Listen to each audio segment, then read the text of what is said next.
Riding in a group is one of the best things about our sport. It's sociable, it makes your riding easier and faster, and it's just a great way to progress your cycling. It is, but it can feel quite daunting if you've never done it before, because you're riding so close to the rider in front and beside you. But with these tips, you're going to improve your confidence in no time. There's only one thing missing though. We're going to need to find a group. Yeah, we need to find some friends. Guys! Hold on a minute. Guys! There they are. Let's go. Oh, everything's a race with this guy.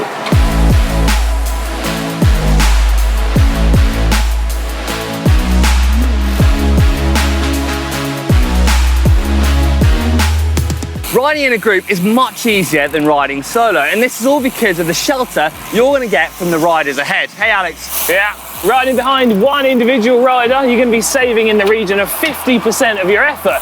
Increase that one rider to 2 riders, or perhaps a larger group, and you're going to be saving upwards of 60 to 65% of your effort. Now, depending on the aim of the group, it's going to be easier, but it could also be a lot faster. Now, you're going to travel further and for less effort. And that is all because of that beautiful thing, slipstream. Riding in a group is only easier if you work together and you cooperate. Everyone riding together needs to take turns riding in the wind and riding in the shelter. That way, you're going to spend less time riding in the wind compared to if you were to be, well, riding by yourself. When riding in a group, you're going to want to ride 2 abreast like we're doing now. Now, there's 2 good reasons for that. One is that you're giving the riders behind more shelter, and the other is it's more safe. Now, this is because when you're on the open road, it's going to take less time for a car to overtake than if you're in a long, snaky line. Now, you're also going to want to ride close to the wheels in front of you, but not so close that you don't leave a gap. If you do overlap the wheel in front of you, should the rider in front brake, slow down or move left or right, you're going to have nowhere to go and your wheels could collide. However, you don't want to leave such a large gap that you're going to lose some of that drafting effect and make it much harder to ride in the group and generally slow the whole thing down. And we don't want that, do we, Alex? God, we do not want that. Now, you're going to want to change riders every 5 to 10 minutes. Now, you can either both riders go out and head right to the back, or change clockwise or anti-clockwise. The difference between these 2 methods is that the first one, both moving outwards, you're going to be riding next to the same person all day, meaning you're stuck with the same conversation. On the second method, by rotating riders around, you're going to have fresh conversation with a new person every 5 to 10 minutes, which is great. Yeah, I'm talking about changing. Yeah, change. Oh, come on, Alex. You didn't want to know about tubeless tyres anymore. Oh.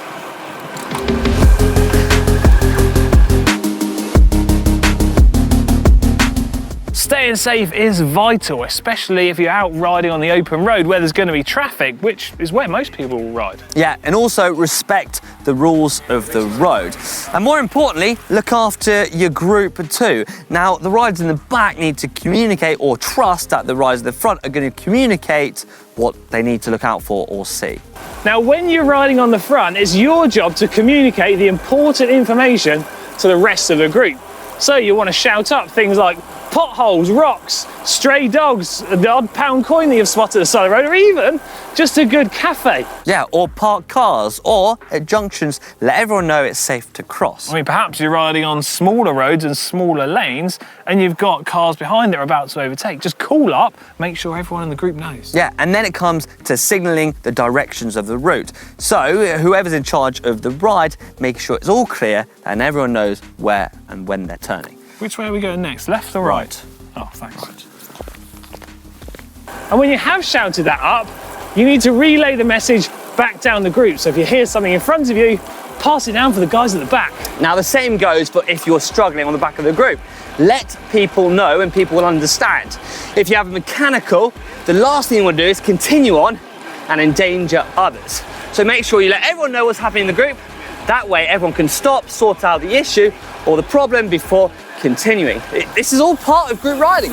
It's no good whispering either, is it? No, should we give it a go? Puncture. Go on. I've got a puncture. Go on, practice. Guys, pound coin on the side. As well as shouting up important messages, you can also relay information using hand signals. Hank, take us away. What have we got? Right, halt! Whoa. So first thing you can do is point out any holes or objects that are in the road. Simply point to them, follow it back. People at the rest of the group are going to see what you're talking about a lot clearer than just shouting. Another thing that you can do is even just raising your arm up in the air, people behind are going to know that there's something they should pay attention to. Guys, so good at demonstrating, aren't you? Like, raise the roof!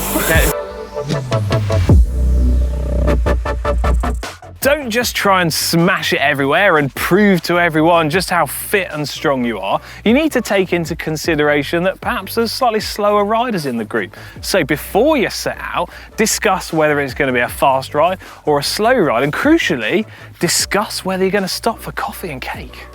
Now, if the speed of the group increases, it's even more important to act on those top tips above, and that is all about communication. That way, we'll all stick together. When you are riding and you know that someone's struggling, you can just shout up easy, and that way you can ride to the speed of the slowest person within the group. Easy! Yes, exactly that, Ollie. Now, a top tip as well is to slow down on the climbs. Now, if you slow down the climbs, this is going to help keep everyone as a group because you're not getting huge amounts of slipstream. And then when you're over the climb and you're on the downhill or the flat, you can start to increase the speed, thus keeping everyone as a group. If you are the rider who's starting to struggle, as Ollie demonstrated, shout up easy, knock it back a bit, take a mile off. Whatever you want to do, just communicate and everyone knows what they should be doing. Now, if you're looking for a faster ride or a chain gang, you might be able to find one in your local area. Now, I will warn you though, these rides typically don't stop for drop riders. There's a set route, and it's basically like an unofficial race. Hey, Alex. Yeah, that's right. Now, if you do want to do one of these group rides that really presses on, it's important that everyone knows what section of road you're doing it on, or if you have a set route. That way, at the end of the chain gang section, you can regroup. Best bit of advice I can give, end where there's a cafe, or better yet, make sure there's a pub nearby. Oh, and also, make sure to stay safe. Yes, boys, good average. Etiquette is really important, not only for safety, but it also for the group to carry on working nicely. Don't be the person that doesn't communicate and not shouting out potholes and hazards, because that way you could end up with a crash in the group. Yeah, they did well actually. Oh, they're learning well, aren't they? Stinky and smelly kit. What you don't want to do is be the rider behind someone who haven't washed their kit and then spend 5 hours on a Sunday riding behind them. This is just a major no-no. Oh, goodness me. Also, something else that you want to avoid doing is clearing your nose or spitting. Now, if you do need to do that, move to the side of the group and do it out the way of everybody so that you're not going to cover it all over everyone's face. Yeah. The next top tip is a really important one, and this is steady braking. What you don't want to do if you're riding in front is slam on your brakes and that way pile up the group. So only save this for an emergency. The same can be said for descents. Go down the descents nice and steady, keep everyone safe so we all arrive at the bottom all together and all having a great time. Yeah, we do. I mean, Phil, please wash that kit. Goodness me. You stink. Oh.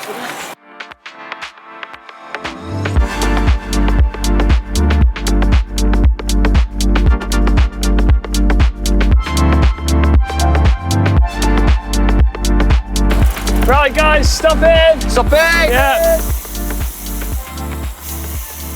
So there you have it, some top tips for you guys to implement when you're next out on a group ride. As always, thanks for watching, and of course, thanks to the guys and girls from Bath CC and Pronto Bikes for helping out making our group up. Yeah, and thanks, Ollie, if you haven't noticed. Give it a big thumbs yeah. up and we'll see you in the next video. Ollie, another round on the front? Yeah, let's do it. Go on. After you. After you, Ollie. Go on, yeah. I'm gonna just get a cake. Yeah. Yeah, see ya.